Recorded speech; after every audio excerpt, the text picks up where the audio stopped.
Good morning, good morning, good morning, good morning.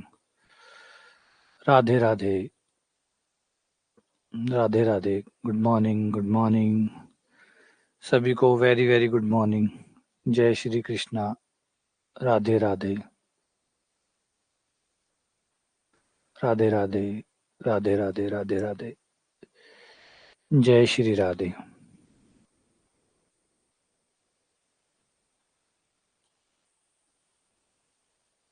Radhe Radhe, Radhe Radhe.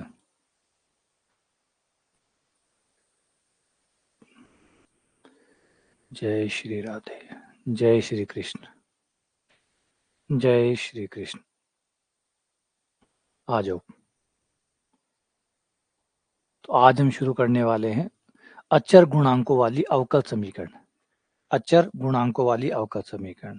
लेकिन उससे पहले एक महत्वपूर्ण सूचना आप सभी लोगों के लिए, बहुत ज़रूरी सूचना आप लोगों के लिए। देखो, गर्मी भयंकर है, बहुत ज़्यादा गर्मी है, और गर्मी होने की वजह से जो पावर कट है वो बहुत फ्रीक्वेंट हो गया है। बहुत अचानक ही लाइट कट जाती है, तो थोड़ी-सी प्रॉब्लम आएगी अब कुछ दिनों में, क्योंकि पावर कट लगातार हमारे इलाके में, आपके साइड में तो कितना है वो मुझे नहीं पता, लेकिन मेरे साइड के अंदर जो पावर कट है वो हो गया है।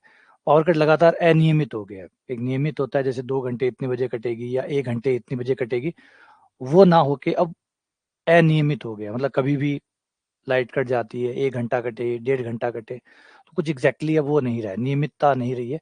और नियमितता न रहने की वजह से एक बड़ी प्रॉब्लम ये आ गई है, क्लास को शेड्यूल करना। क्लास को शेड्यूल करना और मुश्किल हो जाता है। क्लास तो शेड्यूल हो जाती है क्योंकि इन्वर्टर चल रहा होता है, इन्वर्टर पे आप ये चीज़ें कर सकते हैं। लेकिन इन्वर्टर में ये करने के बाद एक दिक्कत ये रहती है कि हमारा जो कमरा होता है, जो हमारा जहाँ हम क्लास लेते हैं, मैंने आपको पहले भी बताया कि ये कमरा पूरा पैकम-पैक होता है।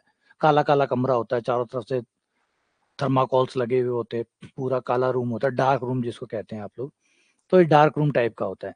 फिर इस डार्क रूम टाइप के अंदर अगर बिना एसी के, अगर एसी ना हो तो इसमें क्लास लेना लगभग नियर टू इम्पॉसिबल है, क्योंकि एक तो लाइटें बहुत सारी होती हैं, बहुत सारी लाइटें जल रही होती है, तो वो बहुत सारी लाइटों का जो गर्मी होती है वो, प्लस ये जो काला रूम है, इस कालेपन की वजह से जो गर्माहट आती है वो बहुत ज़्यादा होती है। तो इन्वर्टर के साथ क्लास लेना सर्दियों में तो पॉसिबल है।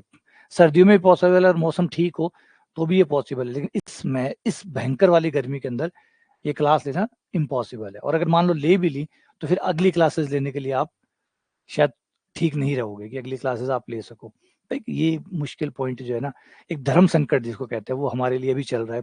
तो क्लास शेड्यूल करता हूँ तो सबसे बड़ी टेंशन अभी यही रहती है कि पावर जो है वो अचानक सुबह कट जाती है, कभी भी कट जाती है, तो क्लास को शेड्यूल कर रहे हैं तो ये बड़ी परेशानी है। और ये शायद मेरे ख्याल से पहली बारिश तक शायद ऐसा ही देखने को मिलेगा, या पहली बारिश, या फिर एक काम के मतलब ये टेम्परेचर, एक नॉर्मल टेम्परेचर जिसको हम 42-45 के आसपास का कहते हैं, जब तक वहाँ तक नहीं आ जाता, क्योंकि अभी ये 42-45 तो है ही नहीं। कोई आराम से कोई देख सकता है कि सुबह 6 बजे 42-45 नहीं रहता होगा, है ना? सुबह 6 बजे जो एकदम सुबह-सुबह मॉर्निंग होती है, उस समय टेम्परेचर ठीक-ठाक रहता है। तो दिन भर में तो क्या रहता होगा और महज़ गर्मी में क्या रहता होगा, वो बड़ा मुश्किल सा ही है। तो हालत अभी भयंकर गंभीर है, बद से बदतर हालत चल रही है, और बारिश के कोई चांसेस है नहीं। हमारे इलाके में तो कोई चांसेस नहीं है, दूर-दूर तक धूप ही धूप नज़र आती है, और चमकती हुई धूप ही नज़र आती है चारों तरफ। हर चीज़ चमक रही है, पहले से ज़्यादा चमक रही है ना? और इसलिए ध्यान रखिएगा, क्लासेस जो है वो शेड्यूल होती है और नहीं हो रही है, तो समझ जाइए कि लाइट शेड्यूल कर दी है, लेकिन लाइट नहीं है। लाइट चली गई है तो क्लास जो है वो शेड्यूल है, लेकिन कई बच्चे मैसेज करने लगे, सर क्लास नहीं हो रही, हम कनेक्ट नहीं हो रहे। तो कनेक्ट इसलिए नहीं हो रहे कि मैं ही कनेक्ट नहीं हो रहा। तो जब मैं ही कनेक्ट नहीं हो रहा तो आप कनेक्ट कहाँ से होंगे? तो अगर क्लास कनेक्ट नहीं हो रही है तो इसका बड़ा कारण है कि मैं क्लास में नहीं आया, और जब तक मैं क्लास में नहीं आऊँगा, आप क्लास में, हाँ हाँ, सही बात है ना, धूप नहीं कहकर इन्हें तावड़ो कहना चाहिए। मारवाड़ी शब्द ज़्यादा ठीक है इसलिए, तावड़ो ज़्यादा सही शब्द है। धूप तो बाबा जी की थोड़ी सुहावे, आ तो सुहाना री हालत ही कोनी, आ तो मतलब जान ले लेवे यहाँ की धूप है। तो हाँ, नेट पे तो वही दिखाता है, नेट पे तो दिखाता है 47 डिग्री है, लेकिन 47 है ही नहीं। कल मैं कार लेके गया था तो कार के अंदर वो टेम्परेचर वाला एक आता है, तो उसके अंदर दिखा रहा था 51 डिग्री। 51 डिग्री के आसपास का वो टेम्परेचर वो दिखा रहा था, जबकि वो टाइम जो था वो लगभग शाम का रहा होगा, 4 के साढ़े 4 5 बजे के आसपास का। मतलब ये था, या 5 के बाद में जब आपकी क्लास पूरी हो गई थी, उसके बाद का टाइम था वो, है ना? कल मैंने जो क्लास ली थी आपकी, उसके बाद जब मैं गया था तब वो इतना दिखा रहा था। तो हो सकता है कोई कहे बोनेट गर्म था तो उससे वजह से हो गया होगा, लेकिन उससे पहले तो गाड़ी चलाई नहीं थी, तो बोनेट गर्म, वो तो खाली लोहा जितना गर्म हुआ होगा उतना 51 वो दिखा रहा था। तो सोचो दोपहर में 2-3 बजे के आसपास क्या रहा होगा। तो बुरी हालत है। तो इसको समझिएगा कि क्लास अगर शेड्यूल है और नहीं हो रही है तो लाइट वाला इश्यू है। कोशिश यही करता हूँ कि लाइट, क्योंकि नियमित हो तो पता तो चले ना कि लाइट इतने बजे से इतने बजे तक कटेगी। अब अनियमित है, कभी भी काट लेते हैं। अब कभी भी काट लेते हैं तो फिर दिक्कत आ जाती है। ठीक है ना? बार-बार फिर मैसेज भेजना, मैसेज वाला भी फिर अजीब-सा ही लगता है। तो बस आप लोग थोड़ी-सी समझदारी बरत लो तो काम ऐसे ही हो जाए। भई क्लास लेने वाले आप लोग ही हो, है ना? आप जो भी अभी हो यहाँ पे विद्यमान हो, आप ही हो। तो सारी किसी को मैसेज डालूँ, उन लोगों को मैसेज डालूँ जो बेचारे क्लास में आते ही नहीं है, क्यों उनको परेशान करूँ? क्यों उन लोगों को परेशान करूँ जो क्लास में आते ही नहीं, क्लास में आप लोग आते हो। तो आप लोगों को वो मैसेज समझा दूँ कि भई इसका मतलब ये रहेगा, आने वाले कुछ दिनों तक ये रहेगा जब तक सही से नहीं बन जाता है। ठीक है? चलो आ जाओ, आ जाओ। अचर गुणांकों वाली करेंगे आज। अचर गुणांकों वाली अवकल समीकरण। ये काफ़ी लंबा है। ये वैसे ही है जैसे प्रथम कोटि, प्रथम घात वाला जितना लंबा था, उतना ही लंबा ये होने वाला है। अचर गुणांकों वाली अवकल समीकरण।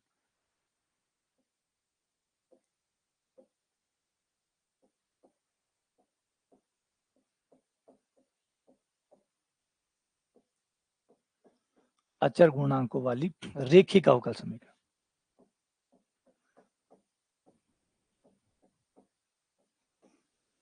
एक सवाल पक्का आएगा। एक सवाल पक्का।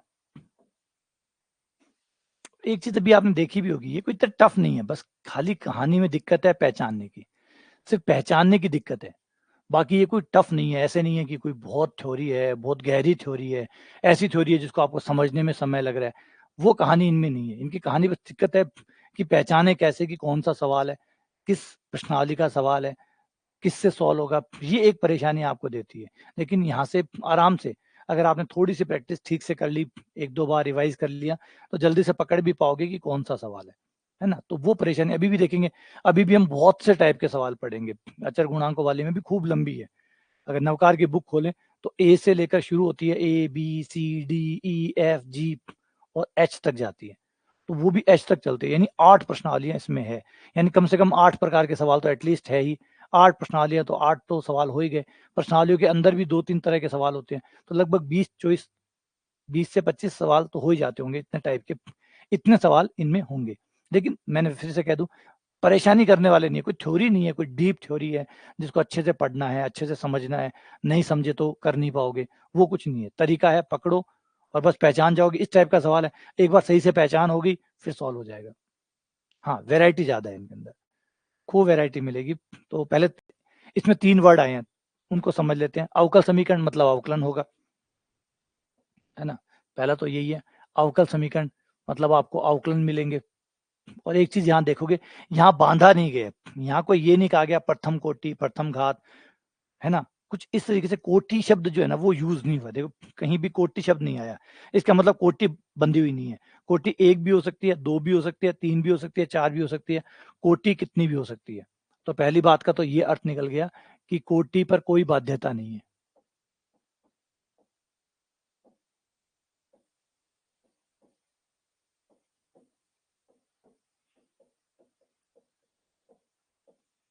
अब तक हम बंधे हुए थे प्रथम कोटि, प्रथम कोटि। अभी तक हमने जो 2 टाइप के सवाल किए हैं, दोनों ही टाइप के सवालों में आपने देखा प्रथम कोटि चल रही थी। प्रथम कोटि, प्रथम कोटि, प्रथम कोटि। लेकिन अब हम पढ़ेंगे प्रथम कोटि से ऊपर। अब कोटियाँ ऊपर जा सकते हैं, 2 कोटि, 3 कोटि, 4 कोटि, 5 कोटि, 6 कोटि, कहीं तक भी जा सकती है। कई बार तो हम 6-6 कोटि तक के भी सवाल भी करेंगे। तो कोटि इस बार कुछ भी हो सकते हैं, कोटि पे बाध्यता नहीं है। क्योंकि नाम ही नहीं है, ज़िक्र नहीं है। देखो यहाँ कहीं ज़िक्र नहीं है जो ये कहता है कि कोटि इतनी होगी। तो कोटि फ्री है, स्वतंत्र कर दी कोटि को। दूसरा वर्ड है वो है रेखिक। रेखिक वर्ड हमने पहले भी पढ़ा है रेखिक अवकल समीकरण में। जहाँ पे हमें याद होगा रेखिक वर्ड का मतलब होता है पावर 1 होना।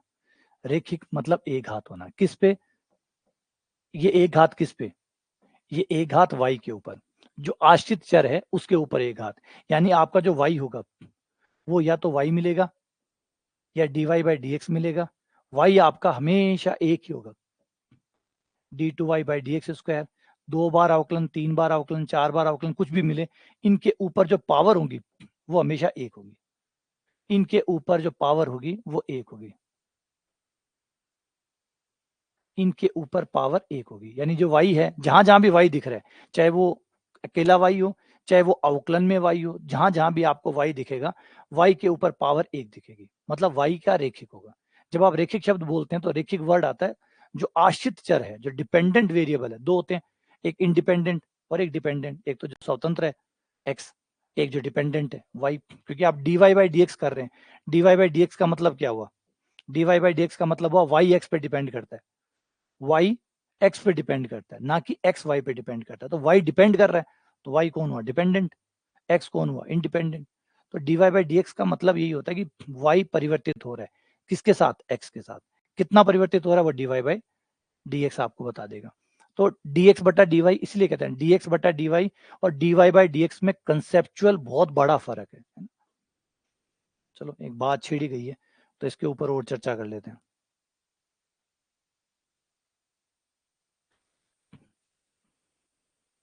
dy बाई dx और dx बटा dy, इन दोनों में बहुत बारीक सा फर्क है। लोगों को लगता है कि ये इसका उल्टा है। अगर आपको भी ये लगता है तो आपको बहुत बड़ी गलतफहमी है। अगर आपको ये लगता है कि ये इसका उल्टा है तो बहुत बड़ी गलतफहमी है। ये इसका उल्टा नहीं है। इन दोनों में रात दिन का अंतर है, रात दिन का। कैसे? इस केस में y x का फंक्शन है, इस केस में x y का फंक्शन है। यानी रात दिन का अंतर कैसे हो गया? यहाँ पे स्वतंत्र चर x था, यहाँ पे x बदलने वाला था और उससे रिस्पेक्ट में y बदलने वाला था। यहाँ पे x में बदलाव होंगे रिस्पेक्ट टू y, यानी इस केस में y फंक्शन है x का,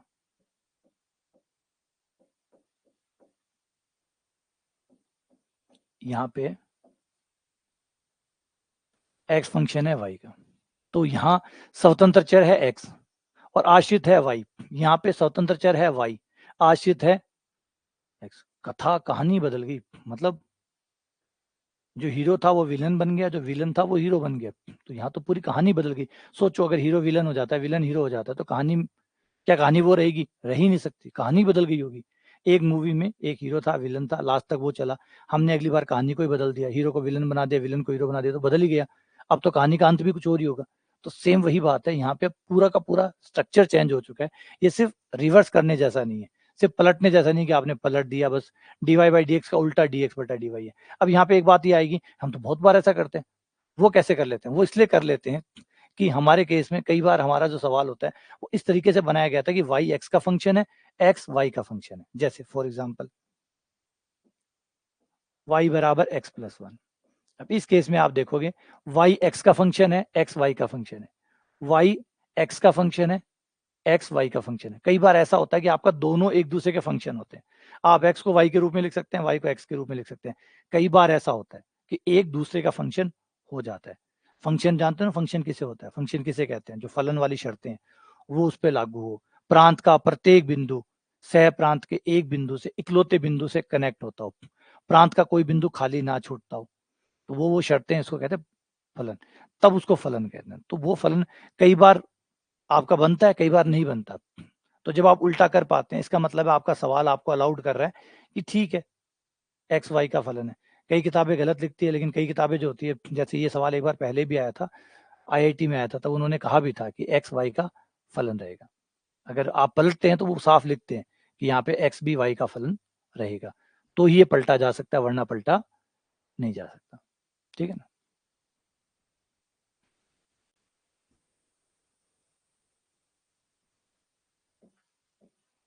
आज ये हो गया हमारा।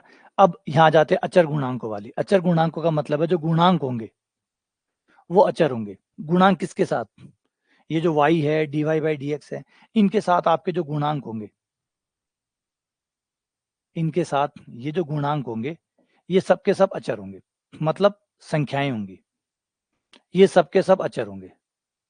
जो आपके y dy by dx, d2y, dqy, इनके साथ जो गुणांक लगे हुए होंगे वो अचर होंगे। इस टाइप के अवकल समीकरण को हम पढ़ने वाले हैं। दोबारा से बात करते हैं। हम इस बार कोई कोटि फिक्स नहीं है, कोटि कितनी भी हो सकती है, कोई बाध्य नहीं है। लेकिन y जो है वो रेखिक है। y रेखिक है मतलब y जहां भी मिलेगा एक पावर में मिलेगा। y जहां भी मिलेगा एक पावर में मिलेगा। नंबर 2, y के जितने भी रूप होंगे, कौन कौन से होंगे? y होगा, dy बाई dx होगा, d2y, dqy, यही तो होंगे। इनके जो गुणांक होंगे, ये जहां भी मिलेंगे, इनके जो गुणांक होंगे वो अचर होंगे, मतलब वो ना तो x में होंगे ना y में होंगे, वो अचर होंगे। तो इस टाइप की समीकरण अचर गुणांकों वाली रेखिक अवकल समीकरण कहलाती है। तो शुरू करते हैं। मान लो y है, तो y है तो y का जो गुणांक होगा वो अचर होगा, y पे एक पावर होगी और y का गुणांक अचर होगा a0, ठीक है, प्लस फिर आपको dy बाई डी मिलेगा, लेकिन जो भी dy बाई डी एक ही पावर, क्योंकि रेखिक समीकरण है, रेखिक समीकरण तो एक पावर मिलेगी, उसका गुणांक जो भी होगा वो अचर होगा। फिर उसके बाद में फिर आपको दूसरा अवकलन मिल सकता है, फिर उसका कोई गुणांक होगा वो भी अचर होगा, N dash dash dash dash dash चलती रहेगी। मान लो ये अवकलन चलते चलते एनवा अवकलन आ जाता है, अवकलन चाहे एनवा हो लेकिन y पे पावर हमेशा एक रहेगी और इसका जो गुणांक होगा वो अचर होगा, बराबर इस टाइप की आपकी समीकरण होगी। बराबर में जो होगा वो कोई x का पद होगा या अचर पद होगा। इस टाइप की समीकरण अब हम पढ़ने वाले हैं, अब जो हम पढ़ेंगे वो इस टाइप की समीकरण होगी। बात समझ में आया? ये जो नाम में नाम जानबूझ के इस तरीके से बनाया जाता है ताकि वो लगभग सारी चीजें आपको बता दे, ज्यादा से ज्यादा जानकारी आपको नाम से पता चल जाए। अवकल समीकरण है मतलब अवकलन तो होंगे, कितने होंगे ये नहीं बताया, इसका मतलब अवकलन कितने भी हो सकते हैं। अवकलन ये नहीं बताया, कोटि नहीं बताई, कोटि नहीं बताया, इसका मतलब कोटि कितनी भी हो सकती है। रेखिक बताया, इसका मतलब जो वाई होगा, जिस जिस रूप में भी वाई होगा एक पावर में होगा, जहां जहां भी वाई होगा एक पावर में होगा, वाई एक पावर में, D Y by D X एक पावर में, एक पावर में और एक पावर में, हर जगह वाई आपको एक पावर में मिलेगा। उसके जो गुणांक होंगे वो अचर होंगे, गुणांक अचर होंगे, ठीक है, अचर गुणांकों वाली रेखिक अवकल समीकरण। अब इनको अब तक हमने जो प्रथम कोटि प्रथम घात में की है, इन सॉल्व करने के लिए हम समाकलन करते थे, समाकलन की मदद से सॉल्व करते थे, समाकलन की मदद से सॉल्व करते थे। लेकिन हमें पता है कि एक बार जब हम समाकलन करते थे तो ही कष्टकारी था, है ना, बहुत पेनफुल था एक बार समाकलन करना है। अब सोचो अगर ये अवकल समीकरण 3 बार अवकलन की हुई है, मतलब तृतीय कोटि की है, थर्ड ऑर्डर की है, तो 3 बार समाकलन करना, 3 बार समाकलन करना, एक बार हो गया, दूसरी बार हो गया, तीसरी बार मना हो गया, तो समाकलन करना तो बहुत मुश्किल हो जाता है, क्योंकि एक बार समाकलन करते हैं तो ही मुश्किल होता है, तो 3 बार 4 बार 5 बार समाकलन करना पड़ा तो और मुश्किल हो जाएगा। तो इसमें हम वो समाकलन वाली विधि यूज नहीं करेंगे। इसमें एक और विधि है जिसमें इसको हल को 2 भागों में बनाया जाता है। एक बनाया जाता है CF जिसका नाम है पूरक फलन, कॉम्प्लीमेंट्री फंक्शन, पूरक फलन, CF कॉम्प्लीमेंट्री फंक्शन। एक होता है विशिष्ट समाकलन जो होता है पर्टिकुलर इंटीग्रल, PI।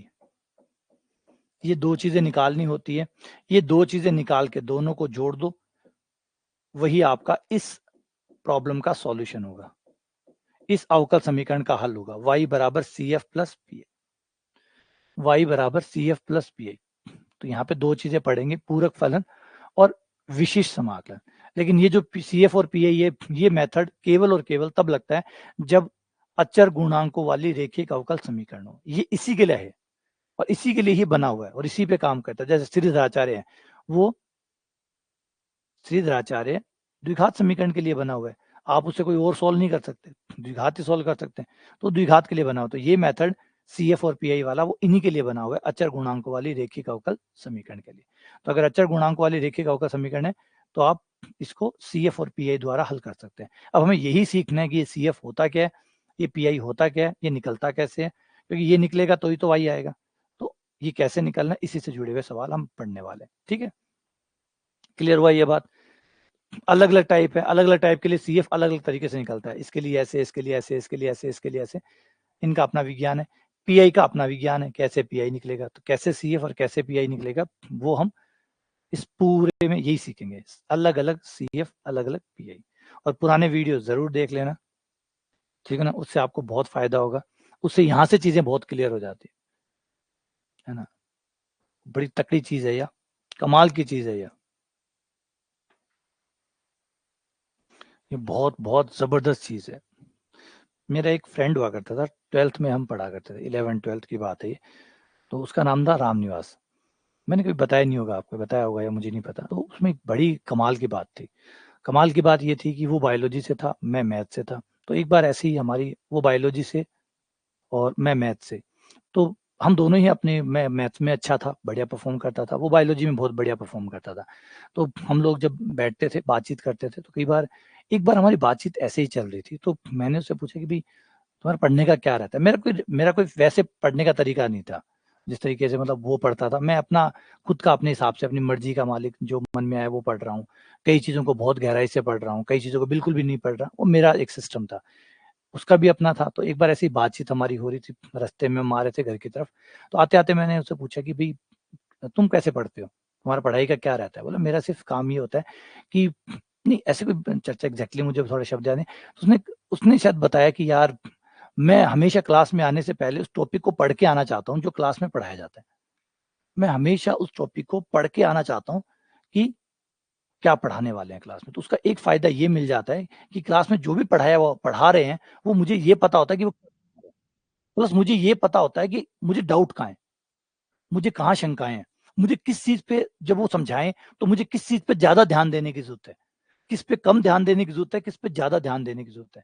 तो ये जो बात आई, ये मेरे दिमाग में छप गई। मैंने कहा यार ये बात तो बहुत ज़बरदस्त है। अगर इसको ध्यान से समझा जाए तो ये कमाल की चीज़ है। मतलब अगर आप पढ़ के जाते हैं तो आपको पता होता है कि क्लास में कौन-सी बात ध्यान से सुननी है और किस बात को आप कम भी सुन सकते हैं। कौन-सी चीज़ पे आप कम ध्यान दे सकते हैं और कौन-सी चीज़ पे ज़्यादा ध्यान दे सकते हैं। अगर आप पढ़ के नहीं आते, क्लास में ब्लैंक होकर आते हैं, तो आपको कुछ पता ही नहीं होता कि कौन-सी चीज़ अच्छे से सुननी है और कौन-सी चीज़ को कम अच्छे से सुनना है। सारी चीज़ आप अच्छे से नहीं सुन सकते, ये भी आप भी जानते हैं कि आप पूरे 1 घंटे फ़ोकस्ड नहीं रह सकते। ये तो आपको भी पता है। इतना तो आदमी बना ही नहीं है कि वो 1 घंटे फ़ोकस्ड रह सके। तो 1 घंटे में कोई चीज़ें वो ध्यान से सुनेगा, किसी चीज़ों को वो नज़रअंदाज करेगा। तो कौन-सी चीज़ें हैं वो, जिसको वो कम सुन के भी काम चला सकता है और कौन-सी चीज़ें हैं जिसको उसको हर हाल में सुनना है। ये चीज़ों का पता कैसे चले? ये तो तभी पता चलेगा ना जब आप पहले से प्रिपेयर होके आएँगे कि आपको कहाँ परेशानी आने वाली है, क्या चीज़ आपको दिक्कत देगी। तो ये जो छोटी-सी बात है, ये बहुत इम्पोर्टेंट चीज़ है। लगता है ये छोटा-सा है कि लेकिन है ये कमाल का। क्योंकि देखो एक शिव खेड़ा की बुक आती थी जिसका नाम था मतलब how to win how to win इसका हिंदी नाम था जीत आपकी, शिव खेड़ा की। उस बुक का जो ऊपर-ऊपर का पेज था फ्रंट पेज पे ये लिखा हुआ था कि जो सफल व्यक्ति होते हैं, वो कुछ अलग नहीं करते। वो कुछ अलग नहीं करते बल्कि वो सामान्य चीज़ों को ही अलग ढंग से करते हैं।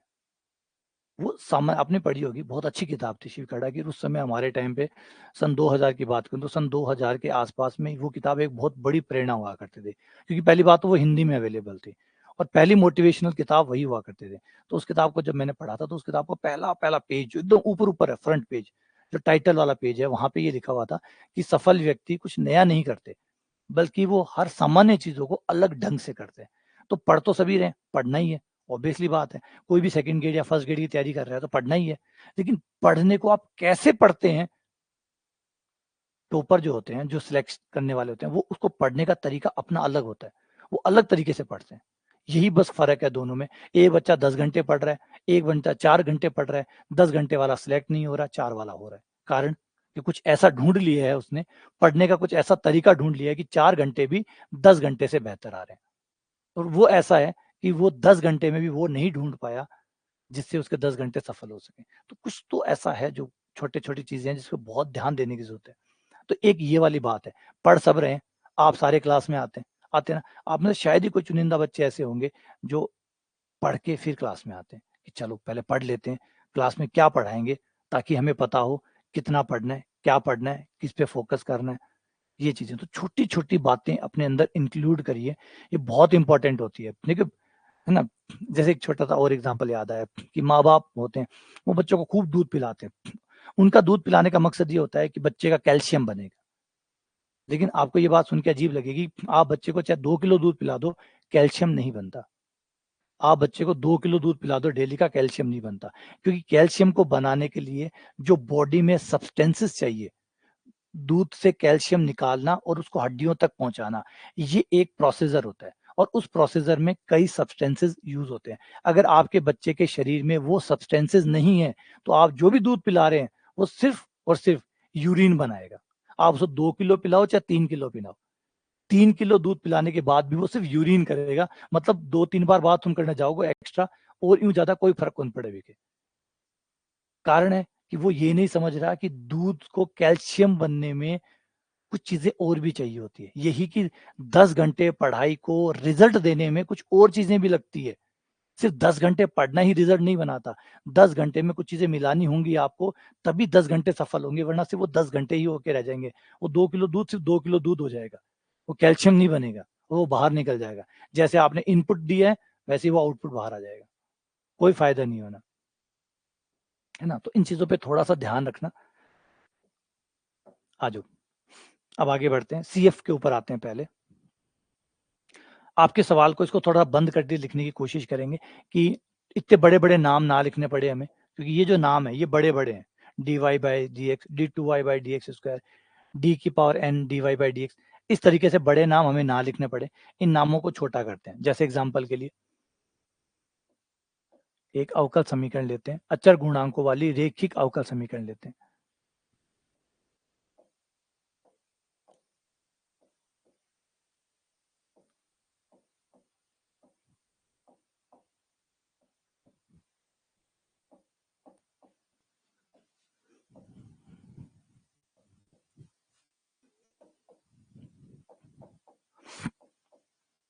अब इस समीकरण को देखो, ये है अचर गुणांकों वाली रेखिक अवकल समीकरण।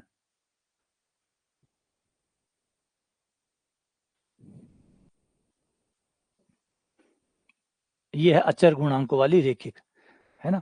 पहले तो ये अवकल समीकरण है, क्योंकि अवकलन है इसका मतलब अवकल समीकरण है, अवकलन है मतलब अवकल समीकरण है। दूसरा, क्या ये रेखिक है? तो रेखिक है तो जहां भी y होगा वो एक पावर में होगा, जहां भी y होगा वो एक पावर में होगा। तो देख सकते हो जहां भी y है वो एक पावर में, तो y की रेखिक होगी। अब y की रेखिक में एक और ऐड करो, y की रेखिक भी हो सकती है, लेकिन y की रेखिक होने के बाद ये हमारे अचर गुणांकों की है या नहीं है, ये इनके गुणांक तय करेंगे, ये अचर है नहीं। तो इस तरीके से आप अपने सवाल की पहचान करोगे। रेखिक वर्ड अभी और आगे एक और आएगा, हम आगे एक और पढ़ने वाले हैं, वो है रेखिक अवकल, द्वितीय कोटि की रेखिक अवकल समीकरण। उसमें भी रेखिक वर्ड आएगा, लेकिन वहां पे अचर गुणांक नहीं आएगा, वहां पे अचर गुणांक लिखा हुआ नहीं आएगा, दोनों में फर्क आएगा। अभी आगे हम एक टाइप और इससे आगे जब बढ़ जाएंगे अचर गुणांक वाली से, तो आएगा द्वितीय कोटि की रेखिक अवकल समीकरण। वो जो रेखिक अवकल समीकरण है उसमें द्वितीय कोटि की है, मतलब कोटि 2 बार होगी, रेखिक है मतलब y आपको एक एक पावर का मिलेगा, लेकिन गुणांक अचर नहीं है। गुणांक फिर इसका मतलब x में भी हो सकते हैं, x के कोई फलन में भी हो सकते हैं, लेकिन अब अचर होने की गारंटी नहीं रही। ये पढ़ रहे हैं इसका मतलब अचर गुणांक ही होंगे, गुणांक जो होंगे वो अचर ही मिलेंगे। अब यहाँ पे कुछ छोटे नामकरण इस्तेमाल करेंगे, जैसे dy/dx जो है d/dx, जो अवकलन है उसको एक छोटे नाम d से पुकारेंगे, d/dx को d बोलेंगे, क्योंकि d/dx इतना बड़ा लिखना, इससे अच्छा d लिख दें। ऐसे ही 2 बार अवकलन को हम डी स्क्वायर से निरूपित करेंगे। डी स्क्वायर का मतलब 2 पावर नहीं है, डी स्क्वायर का मतलब 2 बार अवकलन है, डी स्क्वायर का मतलब 2 बार अवकलन है। तो यह पावर से मतलब समझिएगा कि ये अवकलन को दर्शाता है। 3 बार अवकलन के लिए हम डी क्यूब का इस्तेमाल करेंगे। इस तरीके से छोटे नाम जो है ना ये हम यूज करेंगे। तो अब इसे लिखें, और लिखने में देखो आसानी भी होगी, ऐसा जब लिखोगे तो लिखने में आसानी होगी, डी क्यूब माइनस 2d², ये ज्यादा छोटा भी है, और y जो है वो सबके साथ आ रहा है, तो y को हम इस साइड में लिख देंगे, y को एक साथ बाहर एक बार में लिख देंगे। बार बार क्यों लिखे, y को एक बार बाहर लिख देंगे, क्योंकि सबके साथ y आएगा, सबके साथ, तो पूरे y को एक साथ बाहर लिख लेंगे, और d के अवकलन की जगह d का इस्तेमाल करेंगे। बात वही है लेकिन लिखना छोटा हो गया, बात वही है लेकिन लिखना छोटा हो गया, इतना बड़ा अब नहीं रहा। ठीक है, अब गौर करो, अगर इन दोनों में से हमसे कहा जाए कि कौन सी रूप ज्यादा सही है, लिखने में कौन सा ज्यादा कन्वीनियंट है, तो ऑब्वियसली बात है ऊपर वाले से नीचे वाला फार बेटर है। ऊपर वाले से इतना बड़ा लिखना, और वो एक बार थोड़ी लिखना है, सवाल को जब सॉल्व करोगे तो कई स्टेप्स आएंगे, हर स्टेप में आपको ये चीज बार बार बार बार बार बार लिखनी पड़ेगी, तो कितना टाइम इस बात में खर्च हो जाएगा कि लिखने में खर्च हो रहा है। सवाल तो जितना लंबा था उतना है ही, लेकिन ज्यादा टाइम खर्च हो रहा है लिखने में। तो लिखने में समय बर्बाद ना हो, और मैथ तो हमेशा कोशिश करती है कि नोटेशन हमेशा शॉर्ट ही रहे, ज्यादा लिखने में समय बर्बाद ना हो, मतलब ना आ जाए, है ना। अर्थ का अनर्थ ना हो, अर्थ बना रहे और चीजें लिखने में शॉर्ट हो जाए। तो ये शॉर्ट हो गई, अर्थ का अनर्थ हुआ नहीं। ठीक है, तो इसे देखोगे तो ये डी का कोई ना कोई रूप आपको मिल जाएगा, क्योंकि यहाँ अवकलन है मतलब डी का कोई रूप मिलेगा। डी का कोई रूप मिलेगा यानी डी का कोई फंक्शन हो गया, डी का कोई फलन हो गया, कुछ भी। अब यहाँ पे ये आया है, किसी और सवाल में कोई और डी के रूप आएंगे, कोई और सवाल में कोई और डी के रूप आएंगे, तो वो एफ डी, डी का फंक्शन मतलब अवकलन का फंक्शन। डी कौन है? अवकलन, और ये अवकलन का फंक्शन हो गया, मतलब अवकलन के रूप में है ना, तो अवकलन का फंक्शन हो गया। बराबर इस तरफ आपको कोई ना कोई एक्स का पद मिल जाएगा, या जीरो मिल जाएगा, या अचर पद मिल जाएगा। मान लो इसका नाम रख लिया क्यू एक्स। क्यू एक्स का मतलब function of x. Function of x का मतलब जरूरी नहीं कि एक्स हो ही उसमें, अचर पद होता है तो भी वो फंक्शन माना जाता है। अचर फंक्शन भी तो फलन होते हैं, तो अचर हो गया तो भी, या फिर जीरो हो गया, जीरो भी अचर में आ गया, या फिर कोई एक्स का फलन हो गया। तो हमारे सवाल अब इस रूप में होंगे, इनकी पैकिंग ऐसे हो जाएगी। यह है पैकिंग। अब यहां से हमें दो चीजें मिलेंगी, यहां से हमें दो चीजें निकालना है। हमारा जो LHS पार्ट है, जो LHS पार्ट है वो हमें CF देगा, मतलब कॉम्प्लीमेंट्री फंक्शन देगा, और जो हमारा RHS पार्ट है वो हमें PI देगा। एक हमें CF देगा, एक हमें PI देगा। LHS हमें CF देगा, RHS हमें PI देगा, और फिर हम दोनों को जोड़ के y प्राप्त कर लेंगे। दोनों को जोड़ के y प्राप्त कर लेंगे। अगर आपका Q 0 हो जाता है, स्पेशल केस, अगर आपका Q 0 हो जाता है, कई सवाल जो शुरुआत हम पढ़ेंगे उनमें Q 0 आएगा।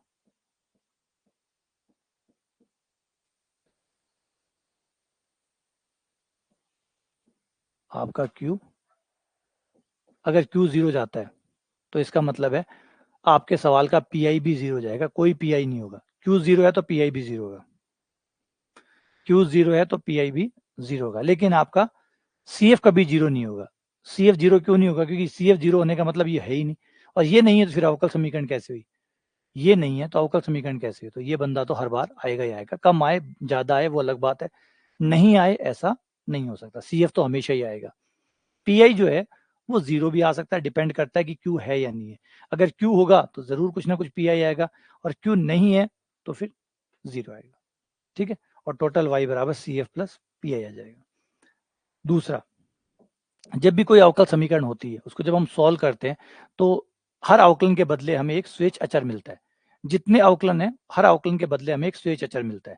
तो जैसे अब ये अवकल समीकरण है, इसका ऑर्डर कितना है? 3।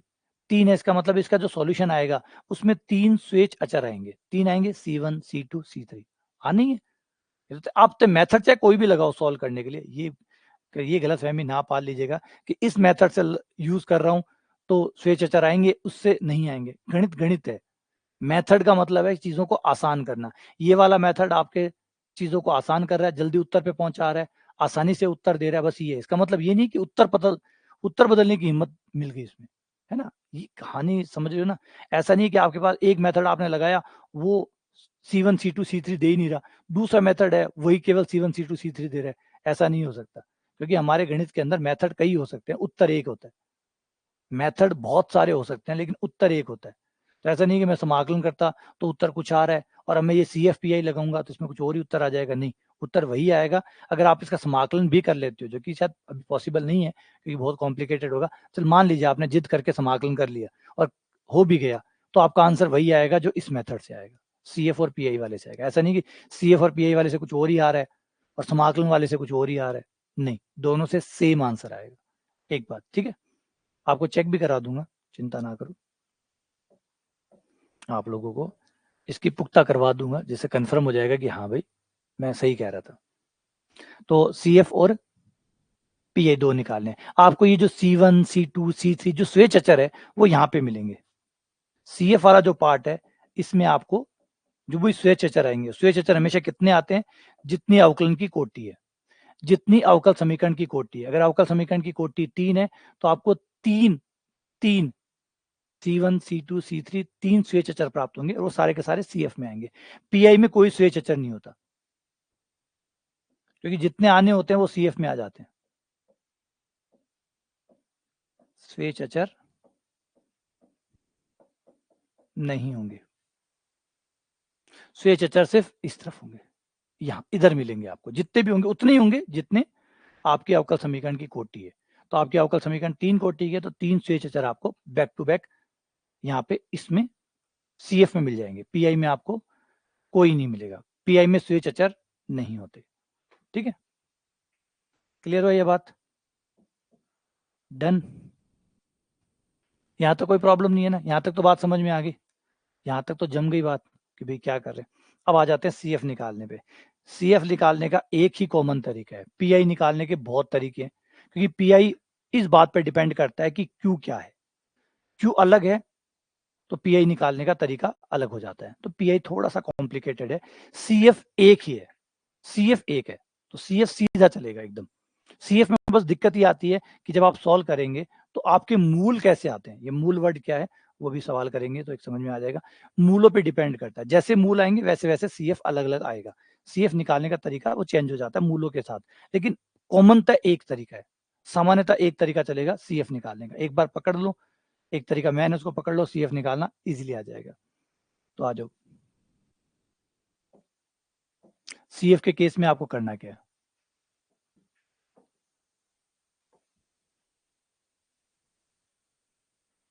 कॉम्प्लीमेंट्री फंक्शन, शॉर्ट फॉर्म में हम इसको CF बोलेंगे, कॉम्प्लीमेंट्री फंक्शन CF। ठीक है,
ठीक है, आ जाओ। CF में आपको सिर्फ LHS से मतलब होगा, RHS क्या है उससे कोई फर्क नहीं पड़ेगा, क्योंकि RHS का फर्क पड़ेगा PI पर। LHS आपको CF देगा, तो आपका जो LHS है वो क्या है वो CF तय करेगा, और RHS PI तय करेगा। तो Q का संबंध होगा PI से, FD का संबंध होगा CF से, तो हमारा रोल ये प्ले करेगा।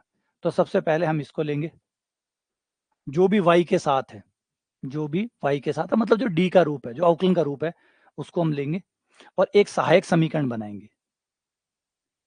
सहायक समीकरण जिसे कहते हैं ऑक्सिलरी इक्वेशन, सहायक समीकरण, ऑक्सिलरी इक्वेशन।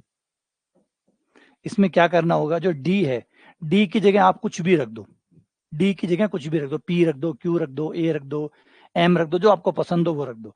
नॉर्मली किताबें M रखती है, तो मैंने भी M रख दिया। अगर ऑलरेडी सवाल में पहले से ही M है तो फिर M मत रखना, P रख देना या Q रख देना या T रख देना।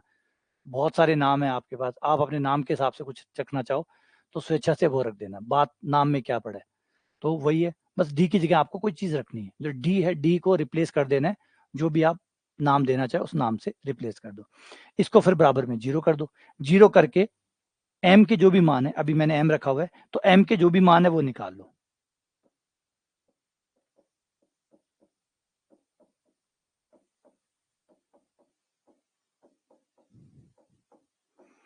M के जो मान है वो ज्ञात कर लो कि M के मान कैसे आए हैं। M के मान तो आएंगे, ऑब्वियसली बात है, कोई द्विघात समीकरण, त्रिघात समीकरण, चतुर्घात समीकरण कुछ तो बनेगी, बनेगी तो M के मान निकलेंगे, वो सारे M के मान इकट्ठे कर लो। अब ये जो M के मान निकले ये मूल हो गए, मूल हो गए ना, ये मूल निकाल लेने। अब यहाँ जाके जो मूल निकालेंगे, सवाल करेंगे जिससे बात समझ में आ जाएगी, तो हम मूल निकालेंगे। अब मूल कैसे आते हैं इस बात से फर्क पड़ेगा कि हमारा CF कैसे बनेगा। ये जो M के मान आए हैं ये वास्तविक भी आ सकते हैं, ये काल्पनिक भी आ सकते हैं, ये समान भी आ सकते हैं। तो ये कैसे आते हैं इससे फर्क पड़ेगा। तो नंबर एक केस तो ये हो सकता है कि ये रियल हो, वास्तविक हो।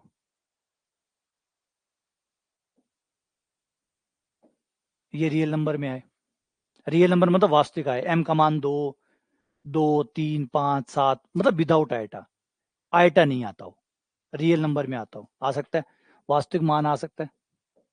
एक संभावना ये हो सकती है। दूसरी संभावना ये हो सकती है कि काल्पनिक आए, मतलब सम्मिश्र आए, कॉम्प्लेक्स आए, मतलब काल्पनिक आए। एक संभावना ये भी बन सकती है कि कुछ वास्तविक हो और कुछ काल्पनिक हो, कुछ m वास्तविक आ जाए,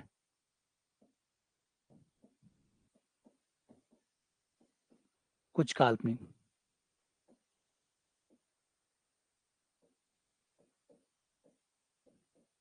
अब ये कैसे आए हैं उस आधार पे हम आगे बढ़ेंगे। वास्तविक आए हैं तो हमें वास्तविक वाला तरीका चूज करना पड़ेगा, काल्पनिक आए हैं तो काल्पनिक वाला चूज करना पड़ेगा। कुछ वास्तविक कुछ काल्पनिक, मतलब कुछ मान तो आइटा में आ गए और कुछ मान रियल में आ गए, 2 और 3। तो कुछ वास्तविक कुछ काल्पनिक, इन 3 में से कुछ तो हो गई, या तो सारे रियल होंगे या सारे ही कॉम्प्लेक्स होंगे, या कुछ रियल होंगे कुछ कॉम्प्लेक्स होंगे। इन 3 के अलावा कुछ तो हो नहीं सकता, क्योंकि m का मान तो आएगा ही आएगा, क्योंकि हर बहुपद का गुणनखंड होते हैं, मूल होते हैं, वो तो हम भी जानते हैं। फंडामेंटल थ्योरम है हमारी कि कोई भी बहुपद जो है वो उतनी ही मूल देता है जितनी उसकी कोटि है, तो उतने मूल तो देगा ही देगा। वास्तविक दे काल्पनिक दे वो एक अलग बात है, देगा पूरे, तो मूल तो आएंगे। अब वास्तविक आए चाहे काल्पनिक आए, चाहे कुछ वास्तविक कुछ काल्पनिक आए। फिर हम आगे बढ़ेंगे, मान लेते हैं कि सबके सब रियल है। रियल में भी हम यहाँ पे आएंगे, रियल में भी 3 कैटेगरीज बनाएंगे, काल्पनिक में भी 3 कैटेगरीज बनाएंगे। 3 कैटेगरीज में ये होंगे कि सारे के सारे अलग हो, सबके सब भिन्न हो। भिन्न का मतलब तीनों जितने भी उत्तर आए सबके सब अलग अलग आए हैं, 2, 3, 5 सारे के सारे अलग आए। एक है सबके सब समान आए, या ऐसा हुआ कि कुछ समान आए और कुछ भिन्न आए, कुछ तो एक जैसे आ गए कुछ अलग अलग आ गए, मतलब रियल तो आ गए, लेकिन रियल में भी आगे जाके पता चला कि अलग अलग आ रहे हैं। रियल आए, एक आया 2, एक आया 3, एक आया 4, तीनों अलग अलग आ गए। या ये हो सकता है कि तीनों सेम आ गए, 2, 2, 2। ऐसा भी हो सकता है कि कुछ सेम हो कुछ अलग हो, जैसे 2, 2, 4, एक अलग है 2 सेम है। तो ये 3 परिस्थितियां बन सकती है फिर भी। अब इन 3 परिस्थितियों के पहले तो आपको ये देखना है कि वो रियल है, कॉम्प्लेक्स है, या रियल कॉम्प्लेक्स दोनों है। ये 3 कैटेगरीज बनेंगी। इन 3 कैटेगरीज बनने के बाद इसमें से किसी न किसी एक में अंदर जाओगे आप, इन 3 में से किसी न किसी एक के अंदर जाओगे। अब एक के अंदर जाने के बाद फिर आगे ये देखना है कि क्या वो सब अलग है, सब समान है, या कुछ अलग कुछ समान है। फिर 3 में से उसमें आ जाओ और फिर उसके आधार पे आपका सॉल्यूशन बन जाएगा। एक एक केस को अब लेके चलते हैं कि पहले वाला, जब रियल आए और भिन्न भिन्न आए तो क्या करते हैं। पहला केस, जब रियल आए और भिन्न भिन्न आए, ये देखो नंबर 1, केस 1, जब सहायक समीकरण जो ऑक्सिलरी इक्वेशन है उसके सभी मूल असमान हो।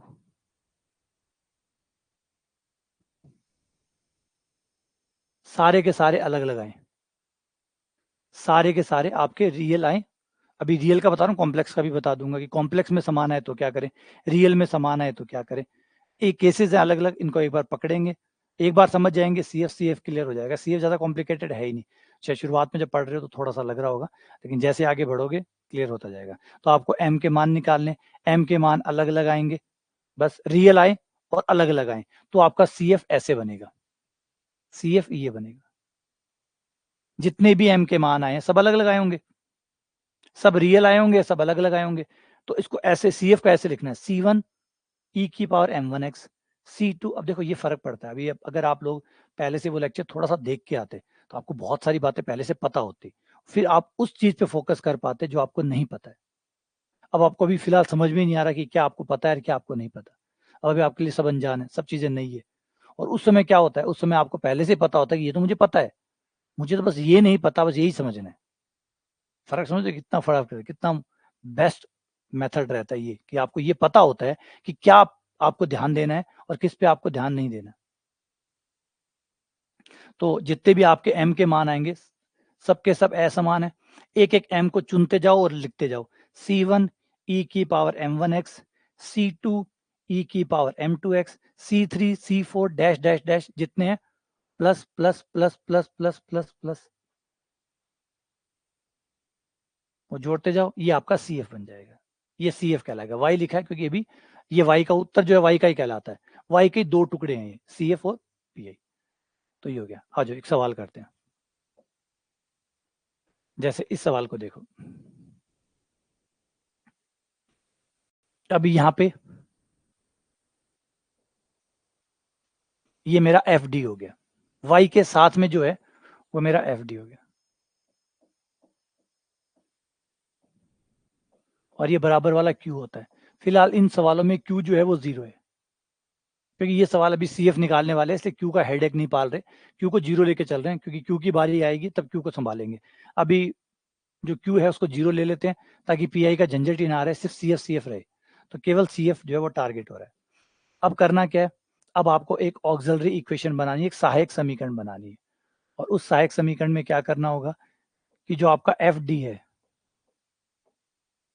उसमें D की जगह कोई भी एक नाम डाल दो, कोई भी एक नाम, M डाल दो। नॉर्मली हम M डालते हैं, नॉर्मली, इसका मतलब नहीं है कि डालना ही जरूरी है।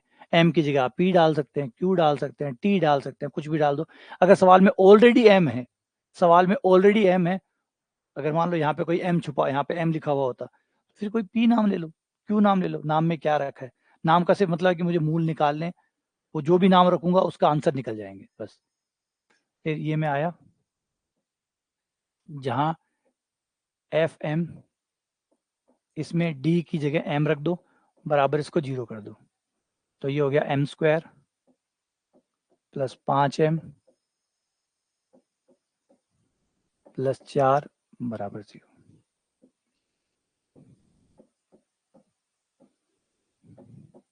इसके गुणनखंड हो गए 4 और 1।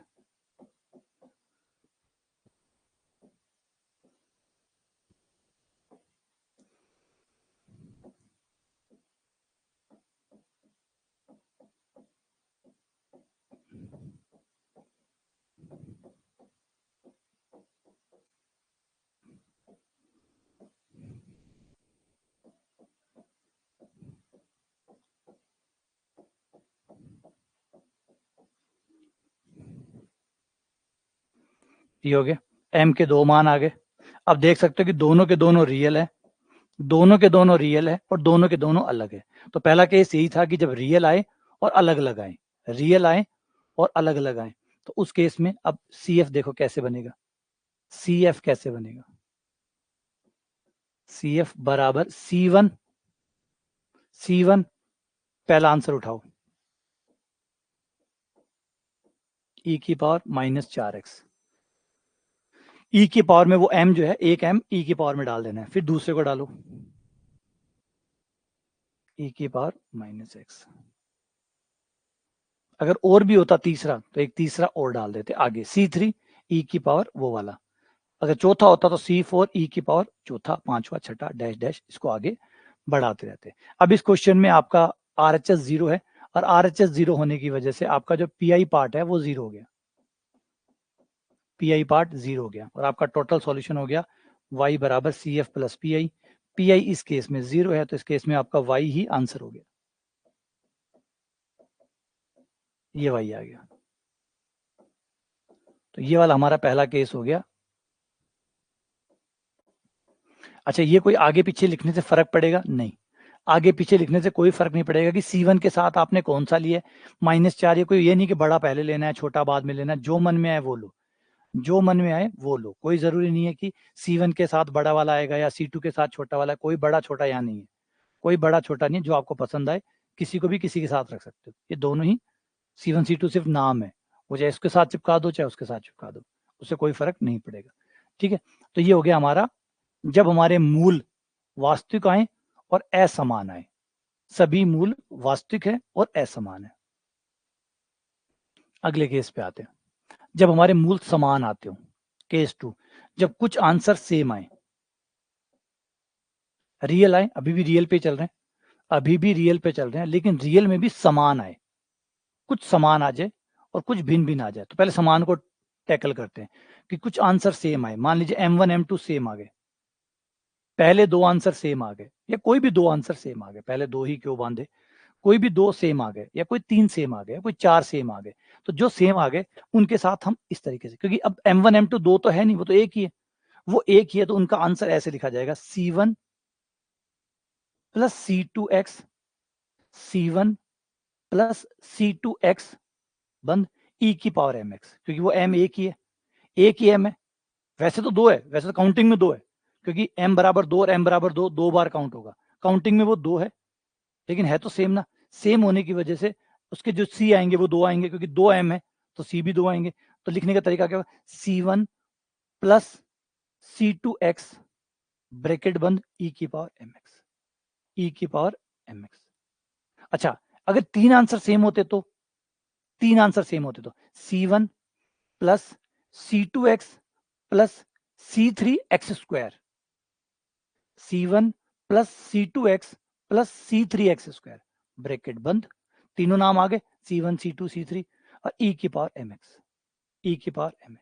अगर 4 सेम होते तो C1 plus C2x plus C3x square plus C4x cube bracket बंद, e की पावर mx।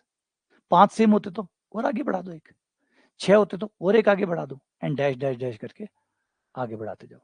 क्लियर हो गया? ठीक है। अच्छा, ये हो गया सेम के लिए। इन केस कुछ सेम है कुछ अलग है, तो अलग के लिए जो अलग वाला नियम होता है वो लगाओ। मान लो M3 M4 ये अलग अलग है, ये अलग है, ये दो तो समान हो गए, समान वालों पे समान का नियम लग जाएगा और असमान वालों पे असमान का लग जाएगा। असमान में क्या था, सबको अपना अलग अलग, सबको अपना अलग अलग लिखो, सबको अपना अलग अलग लिखो। अब M3 अलग है तो C3 e की पावर M3x, C4 e की पावर M4x, C4 m की पावर e की पावर M4x डैश डैश। अलग वालों के लिए जो अलग वाला विधान बनाया हुआ है वो चलाओ, समान वालों के लिए, क्योंकि समान वाले दोनों m सेम है, दोनों m सेम है तो उनको इस तरीके से लिखा जाएगा। ठीक है ना, एक और करके देख लेते हैं। मान लो m पहला, दूसरा और तीसरा, ये 3 बराबर है और ये 2 अलग है, तो जो सेम है उन पे सेम का नियम लगेगा, एक समान है उन पे एक समान, जो अलग है उन पे अलग। तो ये हो गया C1 प्लस C2x, नीचे कोई फैक्टोरियल वैक्टोरियल नहीं आएगा, बस यूं ही चेन चलती रहेगी, और इनका आ गया e की पावर mx प्लस, अब ये जो दो अलग अलग हैं इनकी कहानी, C4 e की पावर M4x,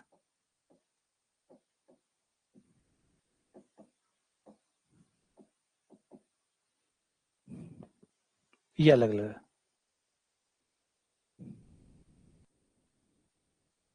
ठीक है, and dash dash and dash, सही है, क्लियर है। इस तरीके से आपके समान असमान और कुछ समान कुछ असमान हो, तो इस तरीके से आप इसको फॉलो करेंगे। अब एक चीज और ले लेते हैं कि भाई समानों के भी जोड़े बन जाए तो, समानों के भी जोड़े बन जाए तो, समानों के जोड़े का मतलब, अगर आपके समानों के भी जोड़े बन जाए तो, जैसे M1 M1 ये दो समान आ गए, M2 M2 ये दो समान आ गए, और M3 M4 ये अलग अलग हो गए। समानों के भी तो दो जोड़े बन जाए तो, ये दो समान है, लेकिन ये दो समान है, ये दो समान है, तो कोई बात नहीं, इनका अपना जोड़ा बनेगा, इनका अपना जोड़ा बनेगा।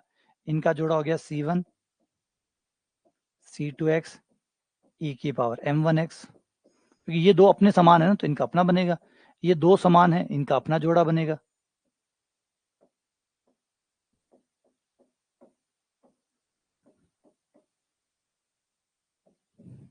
ये अलग है, इनका अलग जोड़ा बनेगा।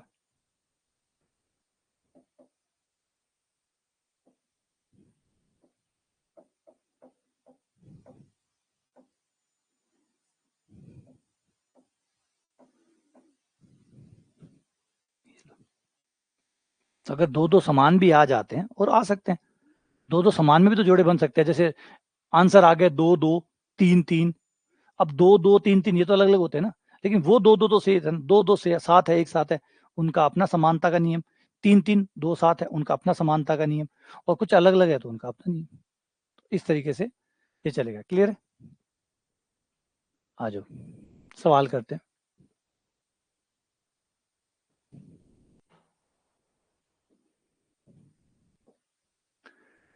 D cube minus 3d² plus 4, तो सहायक समीकरण बना लो।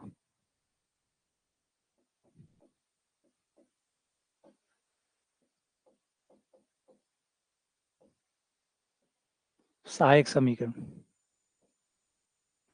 m cube minus 3m² plus 4 बराबर 0। इनका गुणनखंड करने में कुछ परेशानी आएगी, क्योंकि 3 घात वालों के गुणनखंड में आती है दिक्कत। तो इनका गुणनखंड करने के लिए हम क्या करते हैं, m का कोई ऐसा मान रखो जिससे ये 0 हो जाए। m का कोई ऐसा मान रखो जिससे ये 0 हो जाए। तो यहाँ देख सकते हो कि m बराबर -1 पर ये 0 हो रही है। m का मान मैं अगर -1 रख देता हूँ तो ये 0 हो जाएगी। इसका मतलब m-1 इसका एक गुणनखंड है ना। और फिर एक को इधर ले आऊं तो ये m+1 हो जाएगा। तो m+1 एक गुणनखंड है।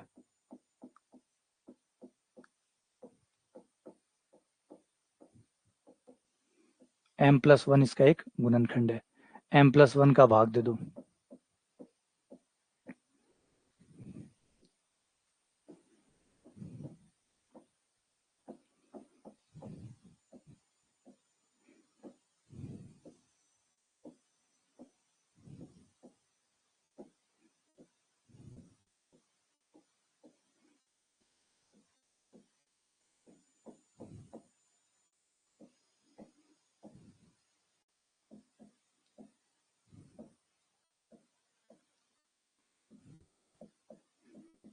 ये घटा दिया,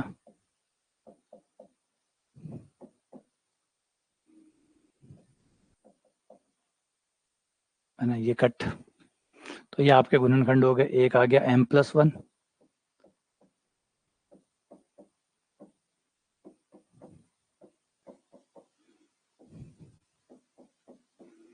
ये बन गया m-2 का होल स्क्वायर। m के 3 मान आ गए। m बराबर -1 और 2 2, तो 2 सेम है और एक अलग है। 2 सेम है और एक अलग है। तो जो 2 सेम है और जो एक अलग है, अलग वाले के लिए अलग, अलग वाले के लिए अलग, समान वालों के लिए समान।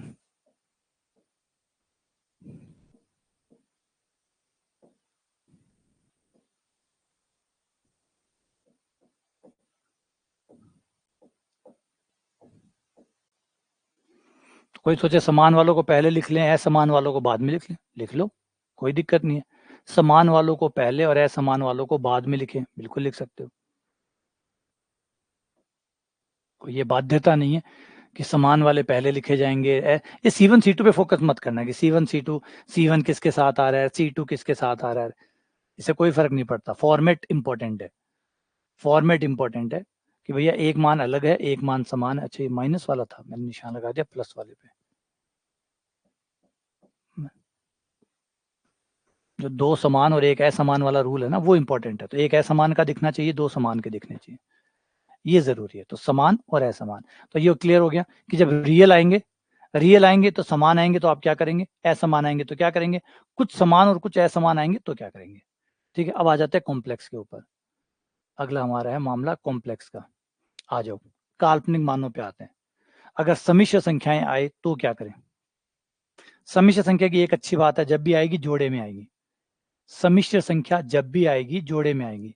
जब सहायक समीकरण के मूल समिश्र हो, मतलब अल्फा प्लस आयटा बीटा हो, तो एक इंपॉर्टेंट बात ये होगी कि मूल एक नहीं आएगा, 2 मूल आएंगे। एक नहीं बल्कि 2 मूल आएंगे। एक मूल नहीं बल्कि 2 मूल आएंगे। कॉम्प्लेक्स नंबर कभी भी सिंगल तो नहीं आते, और खासकर मूल मूल तो हमेशा जोड़े में आते हैं। कॉम्प्लेक्स नंबर समिश्र मूल जो होते हैं वो हमेशा जोड़े में आते हैं। तो आएंगे तो 2 आएंगे, वरना आएंगे ही नहीं। ये तो हमारी प्रमेय कहती है, ये तो हमारी प्रमेय कहती है। बहुपदों का जो गुणधर्म है वो ये कहता है कि समिश्र मूल वास्तविक मूल तो इकलौते एक एक करके आ सकते हैं, लेकिन सम्मिश्र मूल हमेशा जोड़े में आते हैं। तो आएंगे, तो अगर अल्फा प्लस आइटा बीटा आएगा तो अल्फा माइनस आइटा बीटा भी आएगा।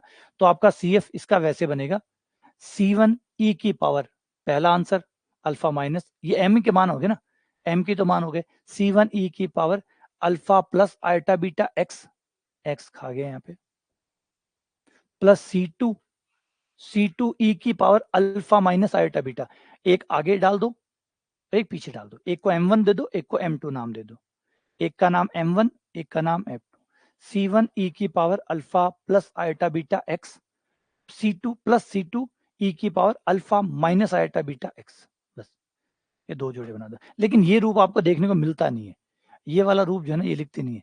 नॉर्मल इस रूप में ज्यादातर देखो, ये सुविधाजनक, ये रूप ज्यादा इस्तेमाल होता है, तो सुविधाजनक नहीं लोकप्रिय रूप है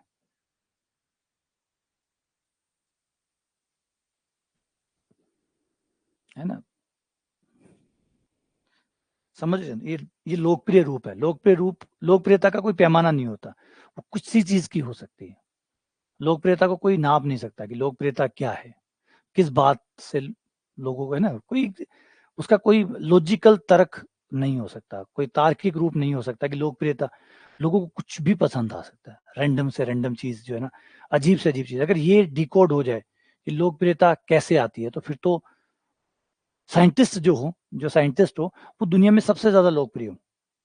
अगर ये डिकोड हो जाए कि लोकप्रियता किन चीजों से आती है, और खासकर लोकप्रियता जिन चीजों से आती है वो इलॉजिकल चीजें होती है ना, लोकप्रियता जिनसे आप देखेंगे कि जो चीजें इलॉजिकल है, जिनका कोई सिर पैर नहीं है, वो चीजें ज्यादा लोकप्रिय है। आप गाने देखिए जिन गानों के बोल बहुत अच्छे हैं, बहुत सुंदर बोल है, वो शुरुआत में हिट नहीं होंगे।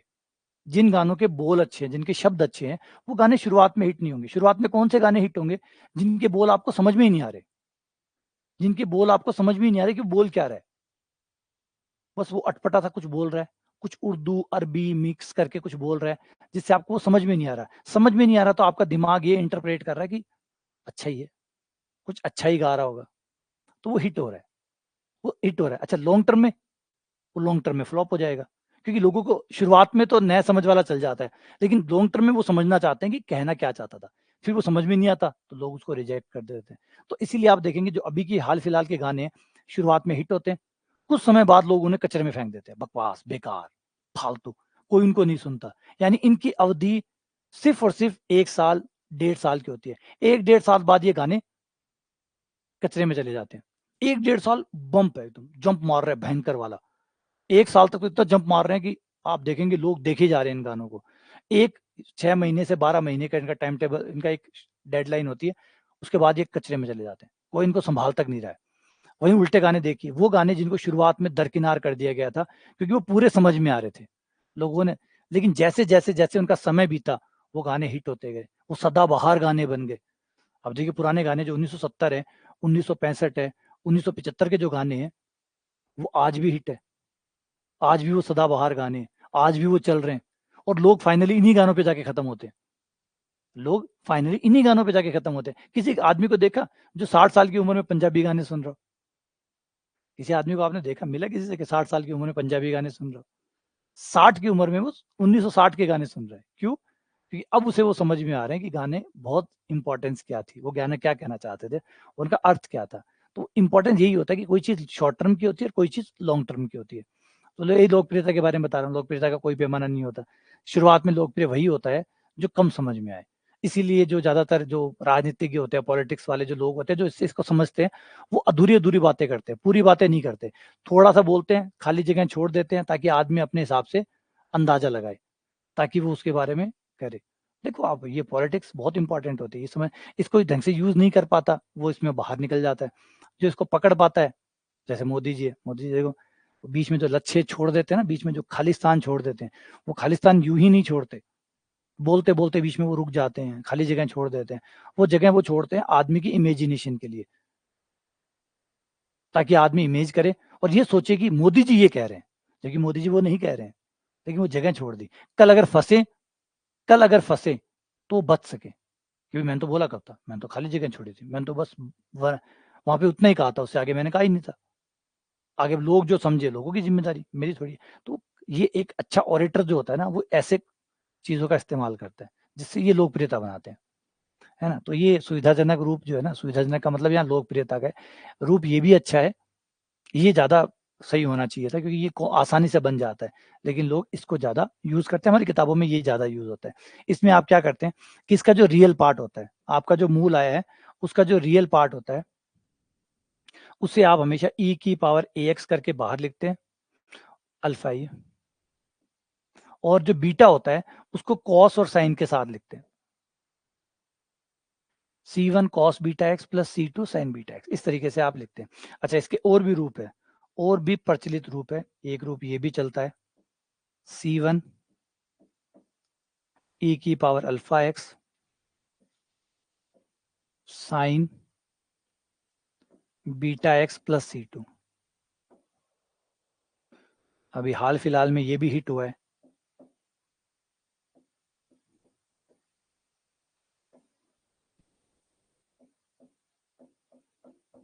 ये भी चल रहा है कई दिनों से, ये कई रूप है ना, कई बार अलग अलग रूप देखने को मिल जाते हैं, ये इसी के रूप है। तो इसी में हम ज्यादातर आपको ये देखने को मिलेगा आमतौर पर, लेकिन कभी कभी ऐसे रूप भी उत्तर में देखने को मिल जाते हैं। तो याद रखिएगा ये कोई अलग अलग नहीं है, ये वाला ये वाला ये वाला और ये वाला, ये चारों एक ही चीज है, सिर्फ दिखने में भिन्न भिन्न है, अंततः ये एक ही है। ठीक है, आ जाओ आगे बढ़ते हैं। समानता का रूल इनका भी वैसा ही है, समानता का रूल इनका भी वैसा ही है, वही जगह समान आ गए तो चीजों को दो बार रिपीट करना होगा, समान आ गए तो दो बार रिपीट करना होगा, डी की पावर 4 प्लस ए की पावर 4 एम। तो यहाँ पे इसकी सहायक समीकरण बनाते हैं पहले तो,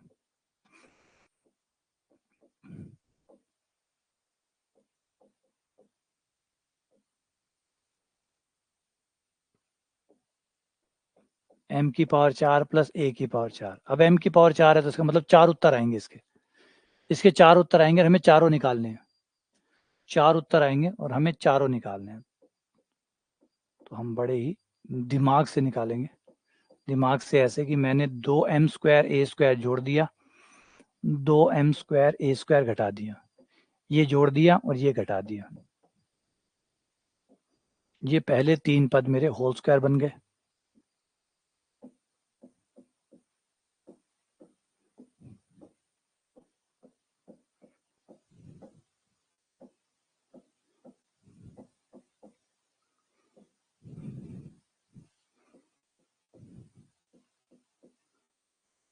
a² minus b², a minus B,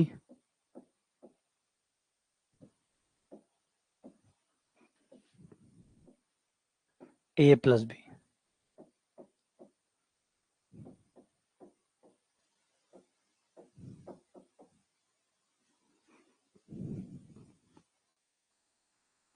अब यहां से भी इन्हें अलग अलग कर लो,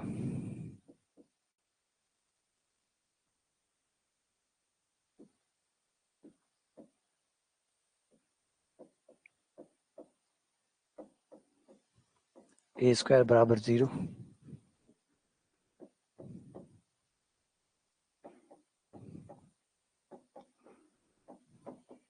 श्रीधराचार्य लगा दो,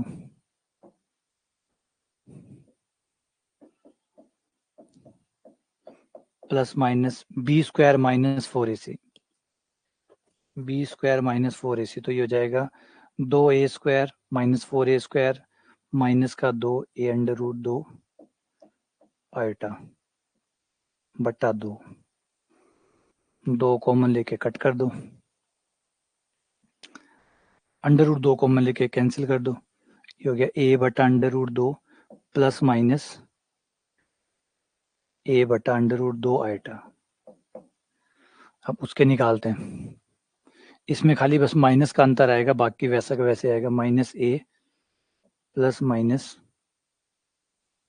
a बटा अंडर रूट 2 a बटा अंडर रूट 2 आइटा।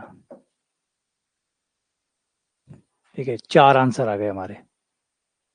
अब इन चार आंसरों के इन दो का एक जोड़ा हो गया, इन दो का एक जोड़ा हो गया। पहले इसमें देखो, इसमें अल्फा कितना है, इस वाले के फर्स्ट वाले में, इसमें अल्फा कितना है, इसका अल्फा है a बटा अंडर रूट 2 और बीटा है a बटा अंडर रूट 2। अल्फा और बीटा दोनों सेम है, तो इसका आंसर आ गया e की पावर, पहले वाले का e की पावर अल्फा, अल्फा यानी a बटा under root 2 x, C1 cos beta, beta कितना है, बीटा a बटा अंडर रूट 2 है, a बटा under root 2 x plus C2 sine a बटा अंडर रूट 2 एक्स। ये पहले वाले जोड़े का, पहले वाले जोड़े का CF हो गया। अब दूसरे वाले जोड़े का CF इस भाई साहब का, प्लस इसके लिए अल्फा कितना है, e की पावर a माइनस a बटा अंडर रूट 2, तो ये हो गया माइनस a बटा अंडर रूट 2 एक्स, बीटा कितना है, बीटा है a बटा अंडर रूट 2, तो C3, अब हम C3 तक आ चुके हैं, तो a बटा under root 2 x plus C4 sine a बटा अंडर रूट 2 एक्स।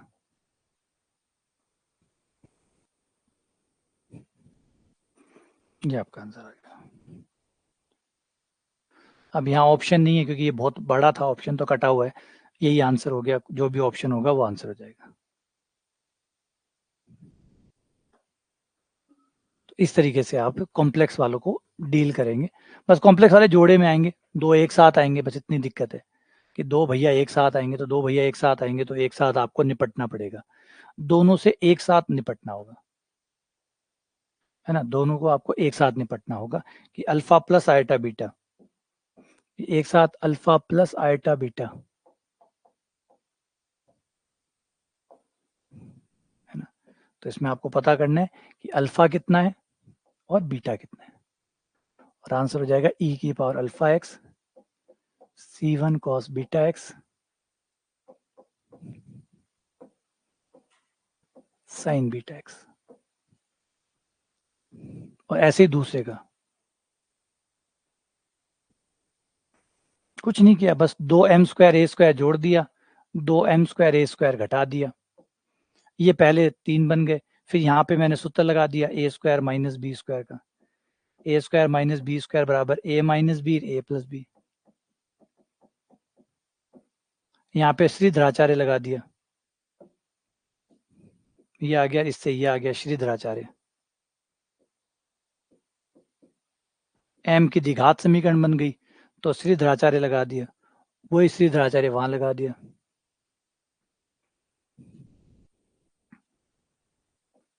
यहाँ d की जगह m रख दिया, ये सहायक समीकरण बन गई, m की पावर 4 प्लस a की पावर 4, फिर 2m² a² जोड़ दिया, 2m² a² घटा दिया,